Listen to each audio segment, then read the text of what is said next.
ब्रह्मा गुरु विष्णु गुरुदेवो महेश्वर गुरु साक्षात् परम ब्रह्म तस्मै श्री गुरुवे नमः। सद्गुरु महाराज की जय। सद्गुरु श्री ज्योतिर्मयानंद सरस्वती स्वामी महाराज की जय। ज्ञान ज्योति परमानंद सरस्वती महामाता की जय। गजलक्ष्मी माता की जय। सिद्धारूढ़ स्वामी महाराज की जय। सकल साधु संतन की जय। राजाधिराज श्री रामचंद्र महाराज की जय। जय हर नमः पार्वती पते हर महादेव। ಹರಿ ಗುರು ಚರಣಗಳಿಗೆ ವಂದಿಸುತ್ತಾ ಓಂಕಾರ ಸ್ವರೂಪನಾಗಿ ಸರ್ವರಲ್ಲಿಯೂ ಸರ್ವಾಂತರ್ಯಾಮಿಯಾಗಿ ರಾರಾಜುತ್ತಿರುವ ಆ ಪರಬ್ರಹ್ಮ ವಸ್ತುವಿಗೆ ವಂದಿಸುತ್ತಾ ಧನುರ್ಮಾಸದ 4ನೇ ದಿನ ಗೀತಾ ಶ್ರವಣದಲ್ಲಿ ತೊಡಸ್ಕೊಂಡಿದ್ದೇವೆ. ಮೊನ್ನೆ 1ನೇ ಅಧ್ಯಾಯ ಮತ್ತೆ 2ನೇ ಅಧ್ಯಾಯದ ಸ್ವಲ್ಪ ಭಾಗವನ್ನು ಗಮನಿಸಿದ್ದು, ಸಾರಾಂಶ ಆದರೂ ಗಮನಿಸಿದ್ದು, ಅರ್ಜುನ ಯುದ್ಧಕ್ಕೆ ಬಂದಿದ್ದಾನೆ. ಯಾರೊಡನೆ ಯುದ್ಧ ಮಾಡಿದ್ರೆ ಯಾರೊಡನೆ ಯುದ್ಧ ಮಾಡಬೇಕು, ನಮ್ಮೊಡನೆ ಯುದ್ಧ ಮಾಡಲು ಯಾರ್ಯಾರು ಬಂದಿದ್ದಾರೆ ಇತ್ಯಾದಿ ವಿಶ್ಲೇಷಣೆ ಮಾಡಲು ಕೃಷ್ಣ ಪರಮಾತ್ಮನನ್ನು ಕೇಳಿಕೊಂಡು 2 ಸೈನ್ಯಗಳ ಮಧ್ಯೆ ತನ್ನ ರಥವನ್ನು ನಿಲ್ಲಿಸಿ ವಿಶ್ಲೇಷಣೆ ನೋಡ್ತಾ ಆ ಪರಿಸ್ಥಿತಿಯನ್ನ ಗಮನಿಸಿ ಮನಸ್ಸಿಗೆ ಬಹಳ ನೋವನ್ನ ಉಂಟಾದ ಕಾರಣ, ಏಕೆಂದ್ರೆ ನೋಡದಂತ ವ್ಯಕ್ತಿಗಳು ಎಲ್ಲ ತಮ್ಮ ಕುಲಬಾಂಧವರೇ ಆಗಿರೋದ್ರಿಂದ ಇವರ ಮೇಲೆ ನಾನು ಜಯ ಸಾಧಿಸಬೇಕಾದಾದ್ರೂ ಏನು ಅನ್ನೋ ಒಂದು ಮನಸ್ಸಿನ ದೌರ್ಬಲ್ಯ ಅಥವಾ ಮೋಹ, ಅವರ ಮೇಲೆ ಅಭಿಮಾನದಿಂದ ಕೃಷ್ಣ ಪರಮಾತ್ಮನ ಕೇಳ್ಕೊಂಡಾಗ ಈ ಪರಿಸ್ಥಿತಿಯಲ್ಲಿ ನಾನು ಏನ್ ಮಾಡ್ಬೇಕಪ್ಪ ಅಂತ ಶರಣಾಗತಿ ಹೊಂದಿ ನನಗೆ ಸೂಕ್ತ ಮಾರ್ಗದರ್ಶನ ನೀಡು ಅಂತ ಅವರಿಗೆ ಶರಣಾಗತಿ ಹಾಕ್ತಾರೆ. ಆ ಪರಿಸ್ಥಿತಿಯಲ್ಲಿ ಕೃಷ್ಣ ಪರಮಾತ್ಮ ಅವನ ಮೋಹವನ್ನು ನಾಶಪಡಿಸಲು, ಮೋಹ ಅಂತ ಅಂದ್ರೆ ಅಭಿಮಾನ, ಪ್ರೀತಿ, ವ್ಯಾಮೋಹ ಇತ್ಯಾದಿ ಒಂದು ವಿಷಯದ ಮೇಲೆ ಅಲ್ಲಿ ಏನು ಇಲ್ದ ಇರೋಂತಕ್ಕಂಥ ಸಂಗತಿ ಆಗಿದ್ರು ಅದರಿಂದ ನಮಗೂ ಏನು ಆಗಬೇಕಾಗಿರ್ತಕ್ಕಂಥ ಪ್ರಯೋಜನ ಆಗ್ಲಿ, ಅದರಿಂದ ಬರ್ತಕ್ಕಂಥ ಲಾಭವಾಗ್ಲಿ ಅದನ್ನ ಗಣನೆಗೆ ತೆಗೆದುಕೊಳ್ಳೋಕೆ ಅವಶ್ಯಕತೆ ಇಲ್ಲ ಅಂತ ಅಂದ್ರೂ ಅದರ ಬಗ್ಗೆ ನಮಗೆ ವ್ಯಾಮೋಹ ಯಾವ ರೀತಿ ಅಂತ ಅಂದ್ರೆ ಪ್ರತಿಯೊಬ್ಬರಿಗೂ ಗೊತ್ತು, ಪ್ರಪಂಚದಲ್ಲಿ ಇರತಕ್ಕಂಥ ಎಲ್ಲ ವಸ್ತುಗಳು ನಶ್ವರ. ಅದರಲ್ಲೂ ವಿಶೇಷವಾಗಿ ಈ ಅಂತಿಮ ಯಾತ್ರೆಗಳನ್ನ ಮುಗಿಸಿ ಬರತಕ್ಕಂಥ ಸಮಯದಲ್ಲಿ ಮಾತುಗಳನ್ನ ಮತ್ತೆ ಅವರ ಇದು ಹಾವಭಾವಗಳನ್ನ ಗಮನಿಸಿದಾಗ ಏನಿದೆ ಈ ಪ್ರಪಂಚದಲ್ಲಿ ಎಲ್ಲ ಇಷ್ಟೊಂದು ಕುಣಿದಾಡ್ತಿದ್ದ, ಎಗರಾಡ್ತಿದ್ದ, ಏನ್ ಸಾಧಿಸಿದ್ದಾದ್ರು ಏನು ಎಲ್ಲ ಮುಗಿತಾ ವ್ಯವಹಾರ, ನಮ್ದು ಇಷ್ಟೇ ಅಪ್ಪ ಅಂತ ಹೇಳ್ಕೊಂಡು ಬರ್ತೀವಿ. ಬಂದ ನಂತರ ಸ್ನಾನ ಮಾಡಿ ಆಮೇಲೆ ಮುಂದಿನ ಕಥೆಗಳು ಯಥಾ ಪ್ರಕಾರ ಆ ಕ್ಷಣಕ್ಕೆ. ಅದಕ್ಕೆ ಸ್ಮಶಾನ ವೈರಾಗ್ಯ ಅಂತ ಅದರಲ್ಲಿ ಒಂದು ಪದನು ಕೊಟ್ಟಿದ್ದಾರೆ. ವೈರಾಗ್ಯಗಳಲ್ಲಿ ನಾನಾ ವಿಧ, 4 ವಿಧ ಹೇಳ್ತಾರೆ. ತೀವ್ರ ವೈರಾಗ್ಯ, ಸ್ಮಶಾನ ವೈರಾಗ್ಯ, ಅಭಾವ ವೈರಾಗ್ಯ ಇತ್ಯಾದಿಯಾಗಿ ಆ ವೈರಾಗ್ಯಗಳಲ್ಲಿ ನಾವು ಪಡಿಬೇಕಾದಂತ ತೀವ್ರ ವೈರಾಗ್ಯ ಬಂದಾಗ ಮುಮುಕ್ಷತ್ವ ಬರ್ತದೆ. ಆಶ್ರಮ ಎಲ್ಲಿದೆಯಪ್ಪ, ಭಗವದ್ಗೀತೆ ಎಲ್ಲಿದೆಯಪ್ಪ, ಮನಸ್ಸಿನ ಸಮಾಧಾನಕ್ಕೆ ದಾರಿಗಳಾದ್ರೂ ಏನಾದ್ರೂ ಇದೆಯೇನಪ್ಪ ಅಂತ ಪ್ರಶ್ನೆ ಮಾಡುವಂತ ಪರಿಸ್ಥಿತಿ ಬರ್ತದೆ. ಇಲ್ಲಿ ಅರ್ಜುನ ಆ ಪರಿಸ್ಥಿತಿ ಬಂದದ್ರಿಂದ ಮನಸ್ಸಿನ ಪ್ರಶಾಂತತೆಗಾಗಿ ಕೃಷ್ಣನ ಬೇಡಿಕೊಳ್ತಾ ಇದ್ದಾನೆ. ಕೃಷ್ಣ ಆದ್ರೂ ಹೇಳ್ತಾ ಇದ್ದಾನೆ, ಒಂದನ್ನೊಂದು ಬಿಡಿಸಿ. ಸಾಂಖ್ಯ ಯೋಗ ಮೊದಲನೇ 20 ಶ್ಲೋಕಗಳಲ್ಲಿ ಸಾಂಖ್ಯ ಯೋಗ ಅಂತ ಅಂದ್ರೆ ಬಿಡಿಸಿ ಹೇಳ್ತಕ್ಕಂಥದ್ದು. ಸಾಂಖ್ಯ ಅಂತ ಅಂದ್ರೆ ಸಂಖ್ಯೆ 2 ಅಂದ್ರೆ 2, 4 ಅಂದ್ರೆ 4. ಅಷ್ಟು ಅದು ಖಚಿತವಾಗಿ ಅದನ್ನ ಬಿಡಿಸಿ ಹೇಳ್ತಾ, ದೇಹ ನಶ್ವರ, ಇದು ಶಾಶ್ವತವಾದದ್ದಲ್ಲ, ಆತ್ಮ ಶಾಶ್ವತ. ಈ ಕಾಣದೇ ಇರತಕ್ಕಂಥ ವಸ್ತುಗಳನ್ನ ನೋಡಿ ನೀನು ಭ್ರಮೆಗೆ ಒಳಗಾಗಬೇಡ ಅಂತ ಹೇಳ್ತಾ ಮುಂದಿನ 18ನೇ ಶ್ಲೋಕ ನೋಡ. ನಿತ್ಯನು ಅವಿನಾಶಿಯೂ ಅಪ್ರಮೇಯನೂ ಆದ ಆತ್ಮನ ಈ ದೇಹಗಳು ನಶ್ವರವಾದವುಗಳು. ಆ ಒಳಗಡೆ ಇರತಕ್ಕಂಥ ಸ್ವರೂಪ ನಿತ್ಯವಾದದ್ದು, ಅವಿನಾಶವಾದದ್ದು, ಅಪ್ರಮೇಯವಾದದ್ದು. ಆದ್ರೆ ಈ ದೇಹಗಳು ನಶ್ವರವಾದವು, ಶಾಶ್ವತವಾದದ್ದಲ್ಲ. ಆದುದರಿಂದ ಅರ್ಜುನ ಯುದ್ಧವನ್ನು ಮಾಡು. ದೇಹನ ನಂಬ್ಕೊಂಡಿರ್ತಕ್ಕಂಥ ಈ ಪಂಚಭೂತಗಳಿಂದ, ಪಂಚಭೂತಗಳು ಅಂತ ಅಂದ್ರೆ ಯಾವುದೋ ಭೂತ ಆಕಾಶದಲ್ಲಿರೋದು, ಅರಳಿ ಮರದಿರೋದು ಅಲ್ಲ. ಪಂಚಭೂತಗಳಿಂದ ದೇಹ ಆಗಿದೆ ಅಂತ ಶಾಸ್ತ್ರ ಹೇಳುತ್ತೆ. ಅದು ವಾಸ್ತವ ಕೂಡ. ಪಂಚಭೂತಗಳು ಅಂತ ಅಂದ್ರೆ ಭೂಮಿ, ನೀರು, ಅಗ್ನಿ, ಆಕಾಶ, ಗಾಳಿ. ಈ 5 ತತ್ವದಿಂದ ಆಗಿದೆ ಭೂಮಿ. ನಮ್ಮ ದೇಹನ ವಿಶ್ಲೇಷಣೆ, ದೇಹಕ್ಕೆ ಕಾಣ್ತಕ್ಕಂಥದ್ದೆಲ್ಲ ಭೂಮಿ ಸ್ವರೂಪ. 75 ಭಾಗ ನೀರಿದೆ ದೇಹದಲ್ಲಿ. ತೂಕ ಎಷ್ಟಿದ್ದೀರಾ ಅಂತ ಅಂದ್ರೆ ಎಲ್ಲ ಲೆಕ್ಕ ಹಾಕೊಂಡ್ರೆ ಅದರಲ್ಲಿ 75 ಭಾಗ ಬರೀ ನೀರೇ ಇರೋದು ಅಂತ ಹೇಳ್ತಾರೆ. ಇನ್ನ ಬಿಸಿ ಇಲ್ಲ ಅಂತ ಅಂದ್ರೆ ಶಾಖ, ಟೆಂಪರೇಚರ್, ಯಾರಾದ್ರೂ ಬಂದು ನೋಡಪ್ಪ ಅನ್ಕಾನ್ಶಿಯಸ್ ಆಗಿದ್ದಾನೆ ಅಂತಂದ್ರೆ ಡಾಕ್ಟರ್ ಬಂದು ಮುಟ್ ನೋಡೋದು ಮೈಯೇ. ಬಿಸಿ ಇಲ್ಲ ಅಂತಂದ್ರೆ 37 ಡಿಗ್ರಿ ಟೆಂಪರೇಚರ್ ಇಲ್ಲ ಅಂತ ಅಂದ್ರೆ 97.2 ಏನೋ ಟೆಂಪರೇಚರ್ ಇಲ್ಲ ಅಂದ್ರೆ ಇಲ್ಲ, ಬಿಸಿ ಬೇಕೇ ಬೇಕು. ಇನ್ನು ಗಾಳಿ ಇಲ್ದಿದ್ದು ಜೀವನ ಇಲ್ಲ. ಒಂದು ಕ್ಷಣ ಗಾಳಿನ ನಿಲ್ಸಿದ್ರೆ ಆಫ್. ಇನ್ನು ಆಕಾಶ, ಎಲ್ಲ ತತ್ವದಲ್ಲೂ ಆಕಾಶ ತುಂಬಿದೆ, ಅದ್ರ ಮೂಲಕನ ಜೀವ ಆಡ್ತಾ ಇದೆ. ಇದನ್ನ ನಂಬಿ ನೀನು ಯಾಕೆ ಮೋಸ ಹೋಗ್ತೀಯ? ಒಳಗಡೆ ಇರ್ತಕ್ಕಂಥ ಶಾಶ್ವತವಾದಂತ ವಸ್ತು ಇದು ಬಂದಿರತಕ್ಕಂಥದ್ದು ಈ ಪಂಚಭೌತಿಕ ದೇಹಗಳಿಂದಾನೆ. ಎಲ್ಲಿಂದ ಬಂತು? ಅಪ್ಪ ಅಮ್ಮನ ಹೊಟ್ಟೆಯಿಂದ ಬಂತು ಅಂತ ಹೇಳ್ತೀವಿ. ಇಬ್ಬರು ಅಂಶನೂ ಬಂದಿರೋದು ಆ ಭೂಮಿಯಿಂದ ಬಂದಕ್ಕಂಥ 5 ವಸ್ತುಗಳಿಂದ ಬಂದಂತ ವಸ್ತುಗಳಿಂದಾನೆ. ಯಾವ್ದು ನಮಗೆ ಉತ್ಪತ್ತಿ ಆಗತಕ್ಕಂಥ ಆಹಾರ ವಸ್ತುಗಳನ್ನು ನಾವು ಗಮನಿಸಿದಾಗ ಈ 5 ಅಂಶಗಳಲ್ಲಿ ಸೇರುತ್ತೆ. ತಿಂದಾಗ ಆ ಅಂಶದಲ್ಲಿ 5 ಇರುತ್ತೆ. ಅದರ ಸಂಯೋಗದಿಂದ ಆದಂತ ವಸ್ತುವಿಗೆ ಒಂದು ಜೀವಾತ್ಮ ಅಂತ ಸೇರ್ಕೊಳುತ್ತೆ. ಯಾವಾಗ ಆ ಭ್ರೂಣದಲ್ಲಿ ಸೇರಿದ ಕೂಡಲೇ ಆ ಜೀವಾತ್ಮ ಅನ್ನ ಸೇರುತ್ತೆ. ಅದು ಅವಿನಾಶಿಯಾಗಿರುತ್ತೆ, ಸೇರುತ್ತೆ. ಮತ್ತೆ ಹೋದಾಗ ಆ ಪ್ರಪಂಚದಲ್ಲಿ ಆ ಚೇತನ ಸ್ವರೂಪದಲ್ಲೇನೆ ಸೇರುತ್ತೆ ಅನ್ನೋ ವಿಶುದ್ಧವಾದಂತ ಅಂಶಗಳನ್ನ ಹೇಳ್ಕೊಂಡು ಹೋಗ್ತಾ ಇದ್ದಾರೆ. ಆತ್ಮವನ್ನು ಕೊಲ್ಲಲ್ಪಡುವನೆಂದು ಯಾರು ಭಾವಿಸುತ್ತಾರೋ ಅವರು ಅಜ್ಞಾನಿಗಳೇ. ಈ ಆತ್ಮನ ನಾನು ಕೊಲ್ತೀನಿ, ಒಂದಾಗ್ತೀನಿ ಅಂತ ಅಂದ್ರೆ ಅವ್ರಿಗೆ ಜ್ಞಾನ ಸ್ವಲ್ಪ ಕಡಿಮೆ ಇದೆ ಅಂತ ನಾವು ಅದ್ರ ಭಾವಿಸ್ಬೇಕಾಗುತ್ತೆ. ಯಾಕೆ ಅಂದ್ರೆ ಈ ಆತ್ಮನು ಕೊಲ್ಲುವುದಿಲ್ಲ, ಕೊಲ್ಲಲ್ಪಡುವನು ಅಲ್ಲ.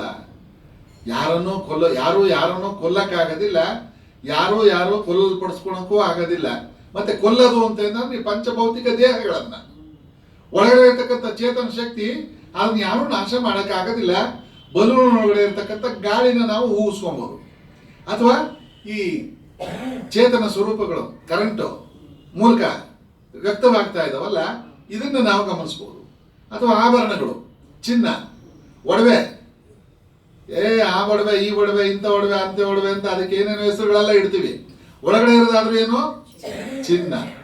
ಚಿನ್ನ ಇಲ್ದಿರ ಒಡವೆ ಇಲ್ಲ, ವಿದ್ಯುತ್ ಶಕ್ತಿ ಇಲ್ದಿರ ಕರೆಂಟ್ ಇಲ್ಲ, ಗಾಳಿ ಇಲ್ದಿರ ಬಲೂನಿನ ಶೇಪ್ ಇಲ್ಲ. ಅದೇ ರೀತಿ ಚೇತನ ವಸ್ತುಗಳು ಇಲ್ದಿರ ನಮ್ಮಲ್ಲಿ ದೇಹ, ಇದಕ್ಕೆ ಆ ಸತ್ ಅನ್ನೋ ವಸ್ತು ಇಲ್ಲ ಅಂತ ಅಂದ್ರೆ ಅದಕ್ಕೆ ಜೀವ ಇಲ್ಲ ಅಂತ ವಿವರಣೆ ಕೊಡ್ತಾ ಹೋಗ್ತಾ ಇದ್ರೆ, ಈ ಆತ್ಮನು ಯಾವಾಗಲೂ ಹುಟ್ಟುವುದಿಲ್ಲ, ಸಾಯುವುದೂ ಇಲ್ಲ. ಈತನು ಹುಟ್ಟಿದಂತಾಗಿ ನಂತರ ಇಲ್ಲದಂತಾಗುವುದೂ ಇಲ್ಲ. ಇವನು ಯಾವಾಗಲೂ ಹುಟ್ಟೋದಿಲ್ಲ. ಏನ್ ಯಾವಾಗಲೂ ಇರ್ತಾನೆ ಅಂತ ಅಂದ್ರೆ ಇಲ್ಲ, ಸಾಯೋದು ಇಲ್ಲ, ಶಾಶ್ವತವಾಗಿರ್ತಾನೆ. ಆತ ಶಾಶ್ವತವಾಗಿರ್ತಾನೆ. ಈತನು ಹುಟ್ಟಿದಂತಾಗಿ ನಂತರ ಇಲ್ಲದಂತಾಗುವುದೂ ಇಲ್ಲ. ಇವನು ಹುಟ್ಟಿದಂತಾಗಿ ನಂತರ ಎಲ್ಲ ಹೊಟ್ಟೋದೇನೋ ಅಂತ ಅಂದ್ರೆ ಅದು ಅಲ್ಲ. ಅದರಿಂದ ಈ ಆತ್ಮನು ಜನ್ಮರಹಿತನು. ಇವನಿಗೆ ಇದೊಂದು ಜನ್ಮ, ಇದು ನನ್ನ ಹತ್ರ ಮಾತ್ರ ಬಂದಿದೆ, ಇದಾದ್ಮೇಲೆ ಮುಗಿದೋಯ್ತಾ? ಇಲ್ಲ, ಜನ್ಮರಹಿತನಾಗಿದ್ದಾನೆ. ನಿತ್ಯನು, ಯಾವಾಗಲೂ ಇರ್ತಕ್ಕಂಥ ಅವನು, ಶಾಶ್ವತನು, ಶಾಶ್ವತವಾಗಿರ್ತಕ್ಕಂಥ ಅವನು. ಇವತ್ತಿಲ್ಲಿದ್ದು ನಾಳೆ ಎಲ್ಲೋ ಹೋಗ್ತಾನೆ ಅನ್ನೋದೇನಿಲ್ಲ. ಈ ದೇಹದಲ್ಲಿದ್ದಾನೆ ಎಷ್ಟರವರೆಗೂ? ಪ್ರಾರಬ್ಧ ಕರ್ಮಗಳು ಮುಗಿಯೋವರೆಗೂ. ಮುಗಿದ ನಂತರ ಅದ್ರ ಬಟ್ಟೆಗಳನ್ನು ನಾವು ಬದಲಾವಣೆ ಮಾಡಿದ ರೀತಿಯಲ್ಲಿ ಮುಂದಿನ ಪರಿಸ್ಥಿತಿಗೆ ಹೋಗ್ತಾನೆ. ಅಲ್ಲೂ ಕೂಡ ಆ ಚೇತನ ಸ್ವರೂಪ ಇದ್ದೇ ಇರ್ತದೆ. ಪುರಾಣನು ಏನು ಇವತ್ತು ಮಾತ್ರ 2017-18 ಮಾತ್ರನೇ ಇದೆ ಅಂತ ಏನಿಲ್ಲ, ಎಷ್ಟೋ ವರ್ಷಗಳಿಂದ ಇದೆ, ಈಗೂ ಇದೆ. ಏಕೆಂದ್ರೆ ನಾವು ಚಾರಿತ್ರಿಕ ಜಾಗಗಳು ಅಂತ ನೋಡ್ಕೊಂಡ್ ಬರ್ತೀವಲ್ಲ, ಮೊನ್ನೆ ಅಯೋಧ್ಯ ಅಲ್ಲೆಲ್ಲ ನೋಡ್ಕೊಂಡ್ ಬಂದಾಗ ಈಗಲೂ ಆ ಸೀತಾ ಗುಹೆ ಅವೆಲ್ಲ ಅಲ್ಲೆಲ್ಲ ಇದಾವೆ. ಆ ಹಂಪೆಗೆ ಹೋದಾಗ ಕೃಷ್ಣದೇವರಾಯ ಅವರೆಲ್ಲ ಆಳಿದ್ದು ಚಿನ್ನ ಬೆಳ್ಳಿ ಎಲ್ಲ ಅಳೆದು ಮಾರ್ತಿದ್ರಂತೆ, ಅವೆಲ್ಲ ಅಲ್ಲೇ ಇದ್ದಾವೆ. ಬೇಡ, ಮೈಸೂರು ಮಹಾರಾಜರು ಕಟ್ಟಿಸಿರ್ತಕ್ಕಂಥದ್ದು ಅರಮನೆ ಅವೆಲ್ಲ ಎಷ್ಟೋ ವರ್ಷದ ಕಾಲದ್ದು ಈಗಲೂ ಇದೆ ಅಂತ ಅಂದ್ರೆ ಇವತ್ತಿಲ್ಲ, ಬೆಳಗ್ಗೆ ಸ್ಥಾಪನೆ ಮಾಡಿದ್ದಲ್ಲ, ಅದು ಪುರಾಣದಿಂದ ಇದೆ. ಈ ಶರೀರವನ್ನು ಕೊಂದರೋನು ನಾಶವಾಗುವುದಿಲ್ಲ. ಶರೀರ ಹೋಗುತ್ತೆ ಹೊರತು ಆತ್ಮ ನಾಶವಾಗೋದಿಲ್ಲ. ಗಮನಿಸಬೇಕಾದಂತ ಮುಖ್ಯವಾದ ಅಂಶ, ಸ್ವಲ್ಪ ಅದನ್ನ ಸೂಕ್ಷ್ಮವಾಗಿ ಅರ್ಥ ಮಾಡ್ಕೊಳ್ಳೋದಕ್ಕೆ ಪ್ರಯತ್ನ ಪಡೋದು ಒಳ್ಳೇದು ಅಂತ ಹೇಳ್ತಾ ಮುಂದುವರಿಸ್ತಾ, ಎಲ್ಲ ಈ ಪಾರ್ಥ ಅರ್ಜುನನ್ಗೆ ಹೇಳ್ತಾ ಇದ್ದಾರೆ, ಈ ಆತ್ಮನು ಅವಿನಾಶಿ, ನಿತ್ಯ, ಜನ್ಮರಹಿತ. ಅದೇ ಪದಗಳನ್ನ ಮತ್ತೆ ಬೇರೆ ಬೇರೆ ಅಂಶಗಳಲ್ಲಿ ಹೇಳ್ತಾ ಇದ್ದಾನೆ. ನಾಶವಿಲ್ಲದವನು ಎಂದು ತಿಳಿದಿರುವ ಪುರುಷನು ಯಾರನ್ನು ಹೇಗೆ ಕೊಲ್ಲಿಸುತ್ತಾನೆ, ಯಾರನ್ನು ಹೇಗೆ ಕೊಲ್ಲುತ್ತಾನೆ. ಅವನು ನಾಶನೇ ಇಲ್ಲ ಅಂತ ಗೊತ್ತಾದ್ಮೇಲೆ ಯಾರನ್ನ ಯಾರು ಸಾಯಿಸ್ಲಿಕ್ಕೆ ಆಗತ್ತೆ, ಯಾರನ್ನ ಯಾರು ಹುಟ್ಟಿಸ್ಲಿಕ್ಕೆ ಆಗತ್ತೆ, ಇದನ್ನ ನೀನು ಅರ್ಥ ಮಾಡ್ಕೋ ಅಂತ ಅವನಿಗೆ ಮೂಲ ಅಂಶಗಳನ್ನ ವಿವರಣೆ ಕೊಡ್ತಾ ಇದ್ದಾನೆ. ಮುಂದುವರಿಸ್ತಾ, ಮನುಷ್ಯನು ಹೇಗೆ ಹಳೆಯ ಬಟ್ಟೆಗಳನ್ನು ಬಿಟ್ಟು ಬೇರೆ ಹೊಸ ಬಟ್ಟೆಗಳನ್ನು ಗ್ರಹಿಸುತ್ತಾನೋ ಹಾಗೆಯೇ ದೇಹದಲ್ಲಿರುವ ಆತ್ಮನು ಜೀರ್ಣವಾದ ಶರೀರಗಳನ್ನು ಬಿಟ್ಟು ಹೊಸ ಶರೀರಗಳನ್ನು ಹೊಂದುತ್ತಾರೆ. ಒಂದು ಕಾಲ ಇತ್ತು, ವಾರಕ್ಕೊಂದು ಸತಿ ಬಟ್ಟೆ ಚೇಂಜ್ ಮಾಡ್ತಾ ಇದ್ದೀವಿ. ಇತ್ತು, ಮಾಡಿದ್ದೀವಿ, ಅನುಭವಿಸಿದ್ದೀವಿ. ಈಗ ಪರಿಸ್ಥಿತಿ ಬದಲಾವಣೆ ಆಗಿದೆ. ದಿನ ಬಟ್ಟೆ ಬದಲಾವಣೆ ಅಲ್ಲ, ದಿನಕ್ಕೆ 2-3 ಸತಿ ಬದಲಾವಣೆ ಮಾಡುವಂತ ಸಂದರ್ಭಗಳು ಇರ್ತವೆ, ಅದ್ರ ಪ್ರಶ್ನೆ ಬೇರೆ.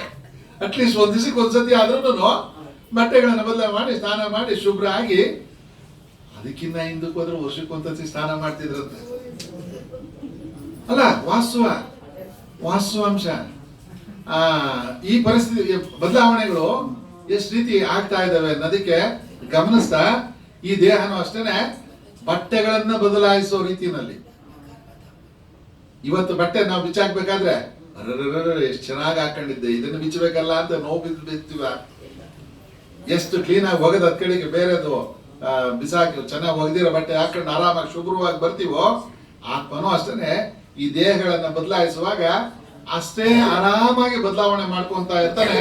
ಅದನ್ನ ಗಮನಿಸು ಅಂತ ಹೇಳ್ತಾ ಇದ್ದಾನೆ. ಹಾಗೆಯೇ ದೇಹದಲ್ಲಿರುವ ಆತ್ಮನು ಜೀರ್ಣವಾದ ಶರೀರಗಳನ್ನು ಬಿಟ್ಟು ಬೇರೆ ಹೊಸ ಶರೀರಗಳನ್ನು ಹೊಂದುತ್ತಾನೆ. ಜೀರ್ಣವಾದ ಶರೀರಗಳು ಇನ್ನ ಸ್ವಲ್ಪ ಎಲ್ಲ ಗಟ್ಮುಟ್ಟಾಗವೆ, ಓಡಾಡ್ಕೊಂಡವೆ. ಎಲ್ಲಿ ಬರ್ತದ್ರಿ ಜೀರ್ಣ?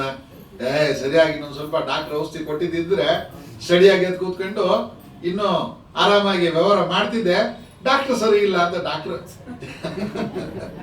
ಜೀರ್ಣ ಆಗಿರ್ತಕ್ಕಂಥ ಕಾರ್ಯಕ್ರಮಗಳು ಕೆಲವು ನೋಡ್ಬೇಕು ನಾವು.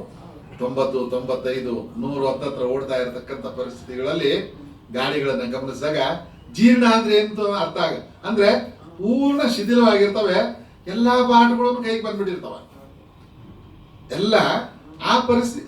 ಆದ್ರೆ ಆ ಚೇತನ ಸ್ವರೂಪ, ಅಜ್ಜಿ ನಿಮ್ಮ ಮದುವೆಯಲ್ಲಿ ಹೇಗಿತ್ತು ಅಂತ ಜ್ಞಾಪಿಸು ಅಂತ ಕೇಳಿದ್ರೆ ಕ್ಲೀನ್ ಆಗಿ ಎಲ್ಲ ನೆನಪು ಶಕ್ತಿ ಚೆನ್ನಾಗಿತ್ತು ಅಂದ್ರೆ ಆ 80 ವರ್ಷದ ಹಿಂದಿನ ಕಥೆನ ಕ್ಲೀನ್ ಆಗಿ ಬಿಡಿಸಿ ಹೇಳುತ್ತೆ.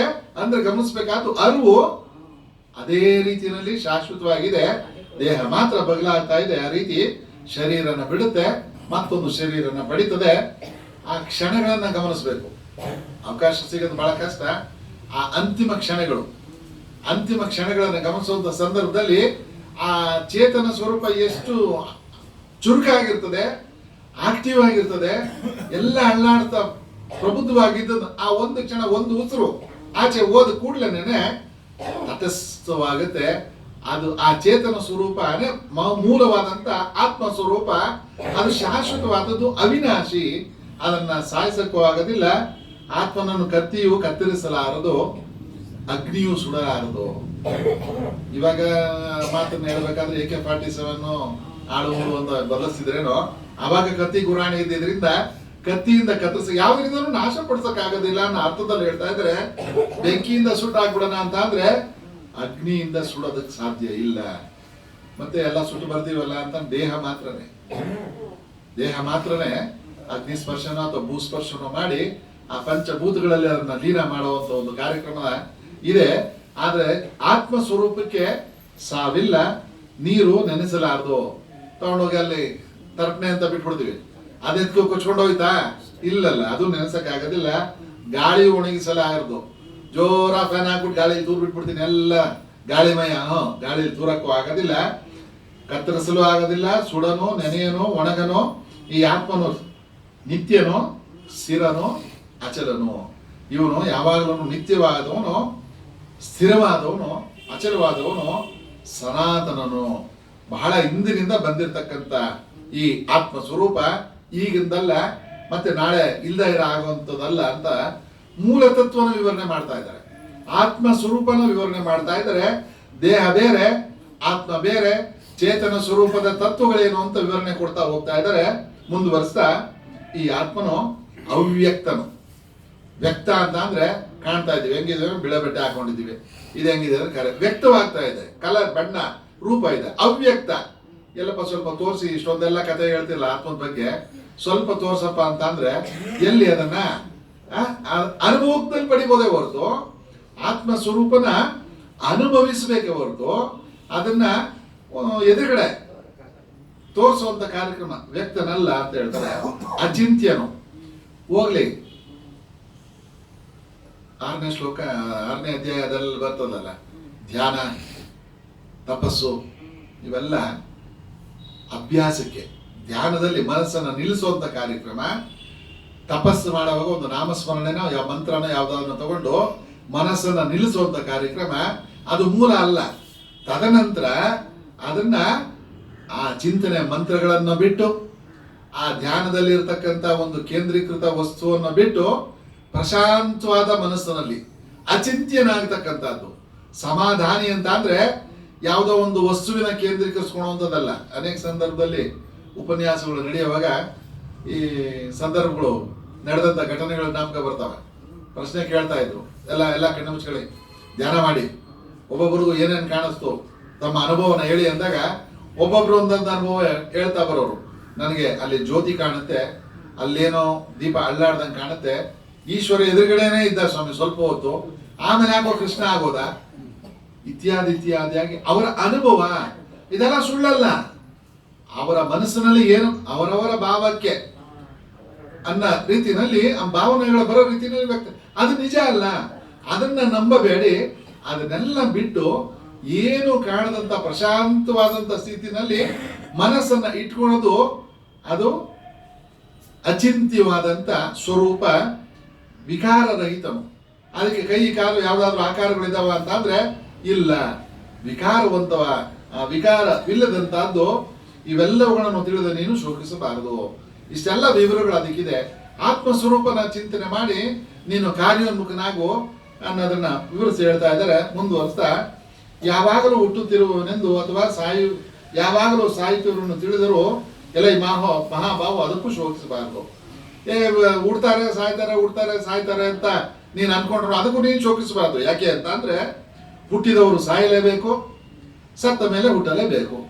ಹುಡ್ತಾರೆ ಸಾಯ್ತಾರೆ, ಅದು ಅನಿಯಮಿತವಾಗಿ ನಡತಕ್ಕಂಥ ಕಾರ್ಯ ಆಗಿದ್ಮೇಲೆ ನೀನ್ ಯಾಕೆ ಅದಕ್ಕೆ ತಲೆ ಕೆಡ್ಸ್ಕೊಳ್ತೀಯ? ಹುಟ್ಟವ್ರೆ ನಾಳೆ ಎಲ್ಲ ಇವತ್ತು ಹೋಗ್ತಾರೆ, ಇವತ್ತೆಲ್ಲ ನಾಳೆ ಹೋಗ್ತಾರೆ. ಬದಲಾವಣೆ ಸಹಜ ಅನ್ನೋದನ್ನ ನೀನು ಗಮನಿಸು. ಈ ಸ್ಥಿತಿಗೆ ನೀನು ಶೋಕಿಸಬಾರದು. ಇದಕ್ಕೆ ಯಾಕೆ ಚಿಂತೆ ಪಡ್ತೀಯ? ಪ್ರಾಣಿಗಳು ಹುಟ್ಟುವುದಕ್ಕೆ ಮೊದಲು ಇರಲಿಲ್ಲ, ಮಧ್ಯದಲ್ಲಿ ಇರುವಂತೆ ಕಂಡು ಬರುತ್ತವೆ, ನಾಶವಾದ ಮೇಲೂ ಕಂಡು ಬರುವುದಿಲ್ಲ. ಮೊನ್ನೆ ಯಾರು ಇರಲಿಲ್ಲ, ಇದಕ್ಕಿದ್ದಾಗೆ ಒಂದು ಪ್ರಾಣಿ ಮನೆಯಲ್ಲಿ ಪ್ರವೇಶ ಆಗತ್ತೆ. ಪ್ರಾಣಿ ಅಂತ ಅಂದ್ರೆ ಹೊಸ ವ್ಯಕ್ತಿ, ಅದ್ರದ್ದು ಜೀವನ ನಡೀತದೆ.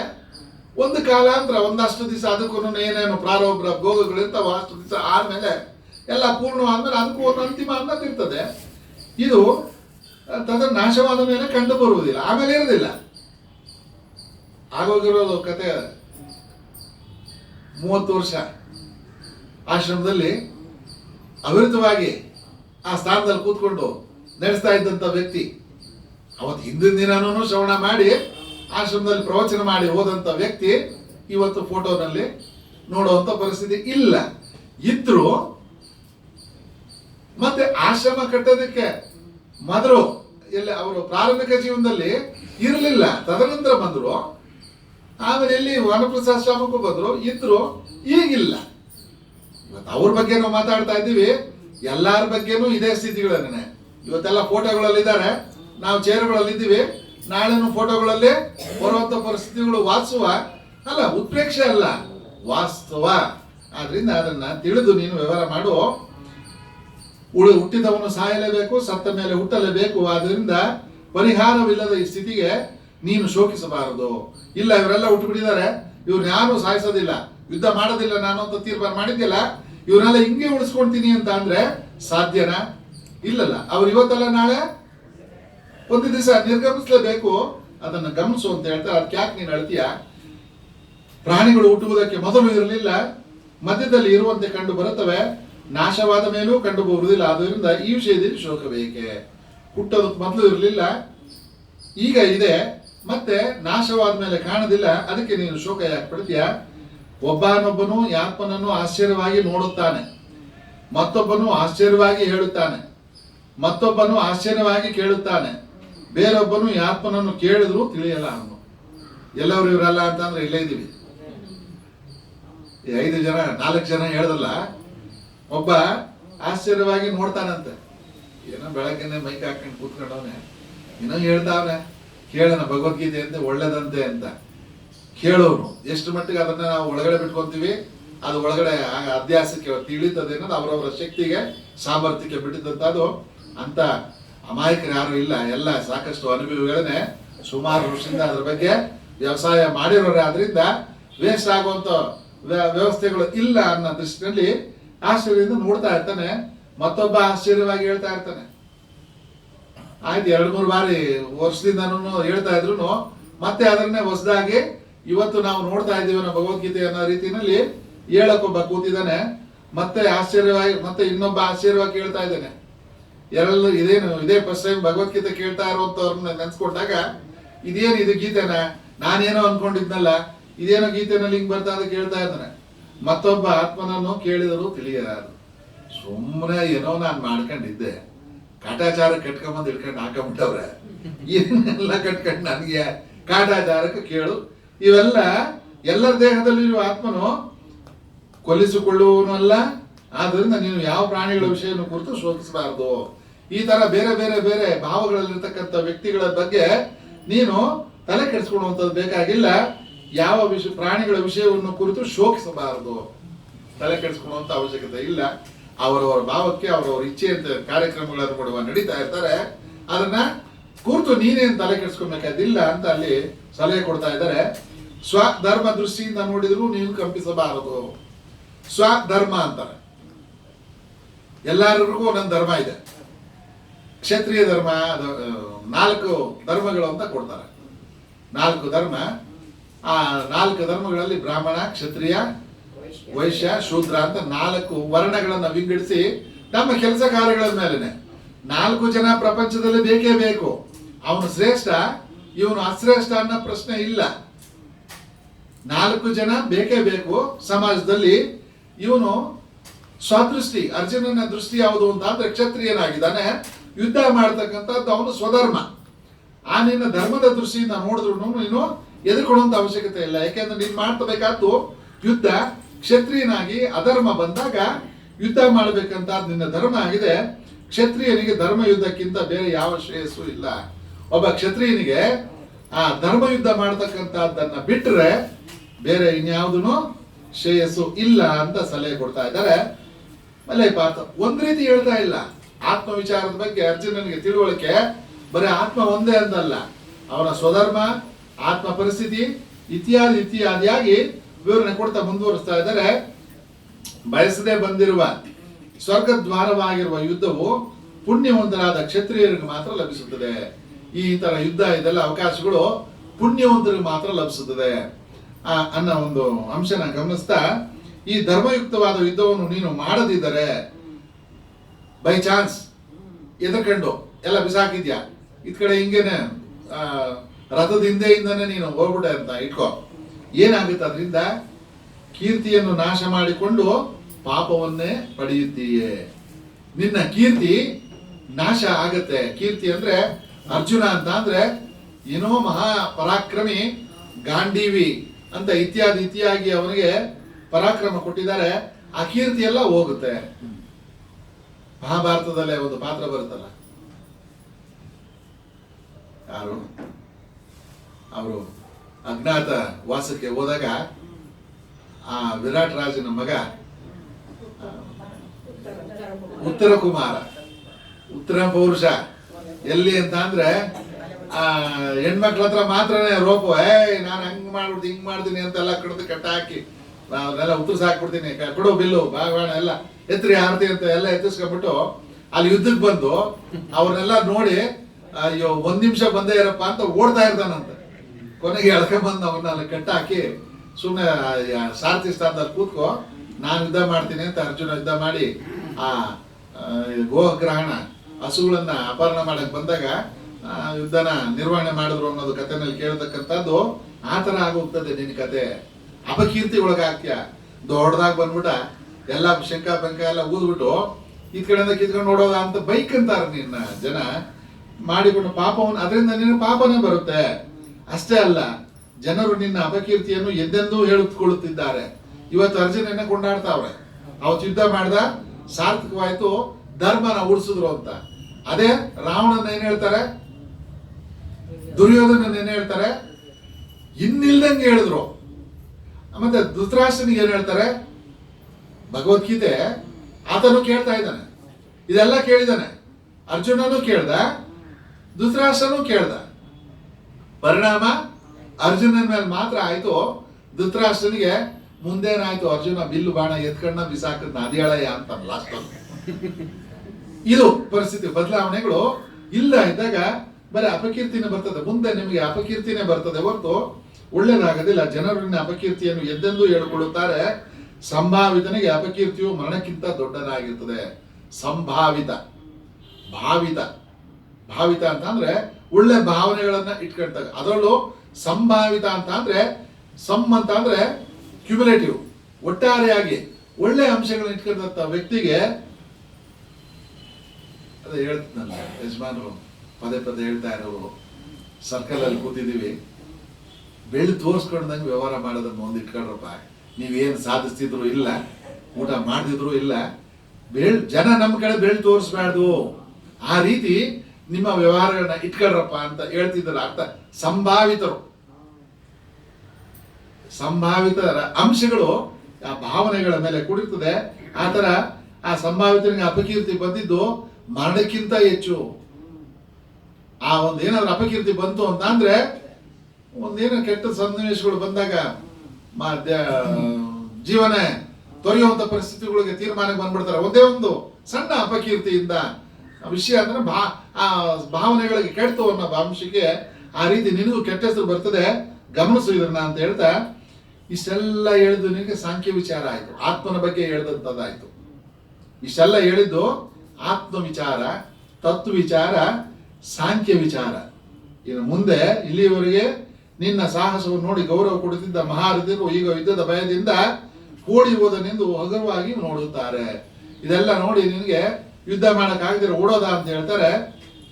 ನಿನ್ನ ಶತ್ರುಗಳು ನಿನ್ನ ಸಾಮರ್ಥ್ಯವನ್ನು ನಿಂದಿಸುತ್ತಾ ಬಹುವಾದ ಅವಾಚ್ಯ ಮಾತುಗಳನ್ನು ಆಡುವರು. ಆದ್ದರಿಂದ ಅದಕ್ಕಿಂತ ದುಃಖವುಳ್ಳದ್ದು ಯಾವುದಿದೆ?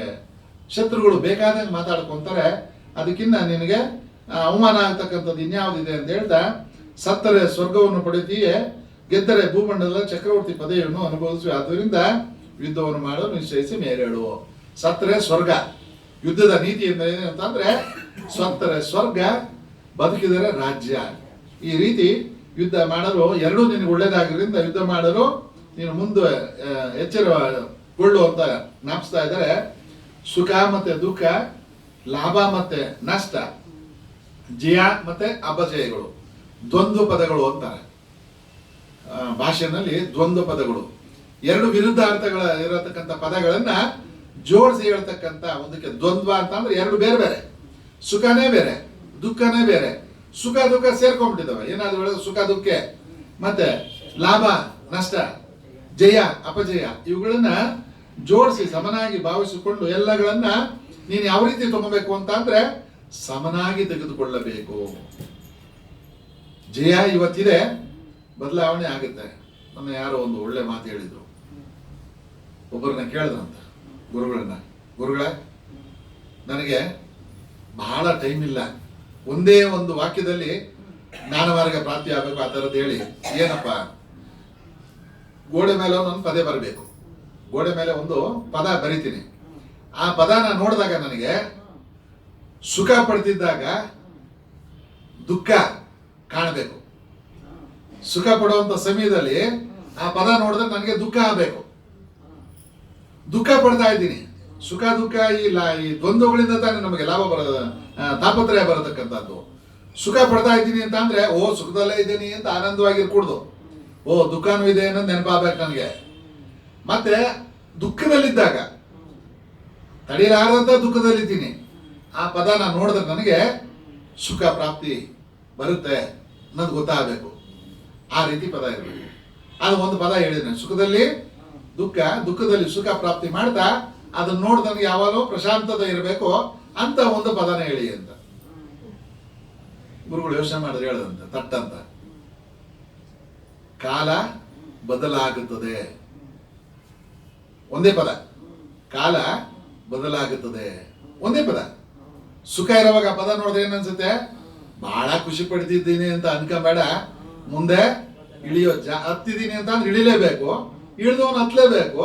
ನಾಳಿದ್ದೆ ಕೆಳಗೆ ಇಳಿಯುವಂಥದ್ದನ್ನು ನೋಡಿ ಸ್ವಲ್ಪ ಸಮಾಧಾನವಾಗಿರುವಂತ ಅಲ್ಲಿ ನಾವು ಸಮಾಧಾನ ಮಾಡ್ಕೊಂಡು, ಬಹಳ ದುಃಖದಲ್ಲಿದ್ದಾಗ ಕಾಲ ಬದಲಾಗುತ್ತದೆ. ಬೇರೆ ದುಃಖನೇ ಶಾಶ್ವತವಾಗಿರೋದಿಲ್ಲ, ಒಳ್ಳೆ ದಿನಗಳು ಬರ್ತವೆ, ಸ್ವಲ್ಪ ಸಮಾಧಾನಿಯಾಗಿರು ಅನ್ನೋ ಅಂಶದಲ್ಲಿ ಅವನಿಗೆ ಸಮಾಧಾನ ಸಿಕ್ತು ಅಂತ ಹೇಳ್ತಾ ಇದ್ರೆ, ಇಲ್ಲಿ ಈ ಲಾಭ ನಷ್ಟ ಅಪಜಯಗಳನ್ನು ಸಮವಾಗಿ ನೋಡಿ ಭಾವಿಸು. ಇದನ್ನೆಲ್ಲ ಸಮಾಗಿ ತಗೊಳ್ಳುವಂತ ಒಂದು ಅಂಶನ ನೀನು ಗಮನಿಸು. ಯುದ್ಧ ಮಾಡಲು ಸನ್ನದ್ಧನಾಗು. ಈ ರೀತಿ ಮಾಡಿದರೆ ಪಾಪವನ್ನು ಹೊಂದುವುದಿಲ್ಲ. ಈ ರೀತಿ ಮಾಡಿದ್ರೆ ನಿನಗೆ ಯಾವ ರೀತಿ ಪಾಪವನ್ನು ಬರೋದಿಲ್ಲ. ಯುದ್ಧಕ್ಕೆ ರೆಡಿ ಆಗು ಅಂತ ಹೇಳ್ತಾರೆ. ಇಷ್ಟೊತ್ತು ಹೇಳಿದು ಸಾಂಖ್ಯ ಜ್ಞಾನ. ಇನ್ನ ಎರಡು ಅಂಶ ಇಲ್ಲಿ ಗೀತೆಯಲ್ಲಿ ನಾವು ಗಮನಿಸಬೇಕಾದ್ದು, ಒಂದು ತತ್ವ ವಿಚಾರ, ಇನ್ನೊಂದು ಕರ್ಮ ವಿಚಾರ, ಕರ್ಮ ಯೋಗ. ಇಲ್ಲಿಯವರೆಗೆ ನಿನಗೆ ಸಾಂಖ್ಯ ಜ್ಞಾನವನ್ನು ಬೋಧಿಸಿದ್ರು, ಇನ್ನು ಮುಂದೆ ಯಾವ ಜ್ಞಾನವನ್ನು ಪಡೆದರೆ ನೀನು ಕರ್ಮ ಬಂಧನಕ್ಕೆ ಸಿಕ್ಕುವುದಿಲ್ಲವೋ ಆ ಯೋಗ ಸಂಬಂಧ ಜ್ಞಾನ ಅಂದರೆ ಬುದ್ಧಿಯೋಗವನ್ನು ಹೇಳುತ್ತೇನೆ ಕೇಳು. ಆ ಕರ್ಮ ಯೋಗ, ಕರ್ಮ ಕರ್ಮ ಜ್ಞಾನವನ್ನು ಪಡೆದ್ರೆ ನೀನು ಕರ್ಮ ಬಂಧಕ್ಕೆ ಸಿಕ್ಕುವುದಿಲ್ಲವೋ. ಕರ್ಮ ಅಂತಂದ್ರೆ ಕೆಲಸ. ಯುದ್ಧನೂ ಒಂದು ಕೆಲಸನೇ, ನಾವು ಮಾಡ್ತಾ ಇರೋದು ಕೆಲಸನೇ. ಗೀತಾ ಶ್ರವಣ ಕಾರ್ಯ ಇದೊಂದು ಕರ್ಮನೇ. ದಿನನಿತ್ಯ ಮಾಡ್ತಕ್ಕ ಆ ಯುದ್ಧನೂ ಕರ್ಮನೇ. ಆದ್ರೆ ಕರ್ಮ ಬರತಕ್ಕಂಥ ಲೋಪ ದೋಷಗಳು ಅಂಟದ ರೀತಿಯಲ್ಲಿ ವ್ಯವಹಾರ ಮಾಡೋದಕ್ಕೂ ಒಂದು ಜ್ಞಾನ ಇದೆ. ಅದು ಕರ್ಮ ಯೋಗ ಅಂತ ಹೇಳ್ತಾರೆ. ಅದನ್ನ ಹೇಳ್ತೀನಿ ಅಂತ ಮುಂದೆ ಇನ್ನ ಒಂದು 20 ಶ್ಲೋಕದಲ್ಲಿ ಆ ಕರ್ಮ ಯೋಗನ ವಿವರಣೆ ಮಾಡ್ತಾ ಹೋಗ್ತಾರೆ. ಜ್ಞಾನ ಯೋಗ, ಕರ್ಮಯೋಗ ಇವೆರಡು ಮುಖ್ಯವಾದಂತ ಅಂಶಗಳು. ಮುಂದುವರ್ಸೋಣ ನಾಳೆ. ಓಂ ಮಂಗಳಂ ಗುರುದೇವಾಯ ಮಹನೀಯ ಗುಣವಾಬ್ಧಯೇ ಸರ್ವಲೋಕ ಶರಣ್ಯಾಯ ಸಾಧುರೂಪಾಯ ಮಂಗಳಂ. ಮಂಗಳಂ ಶ್ರೀ ಕುರುಕ್ಷೇತ್ರೇ ರಣಕ್ಷೋಣಿ ವಿಹಾರಣೆ ಪಾರ್ಥಸಾರಥಿ ರೂಪಾಯ ಗೀತಾಚಾರ್ಯಾಯ ಮಂಗಳಂ. श्री कृष्ण भगवान की जय, सद्गुरु महाराज की जय. जय जय हर नमः पार्वती पते हर हर महादेव.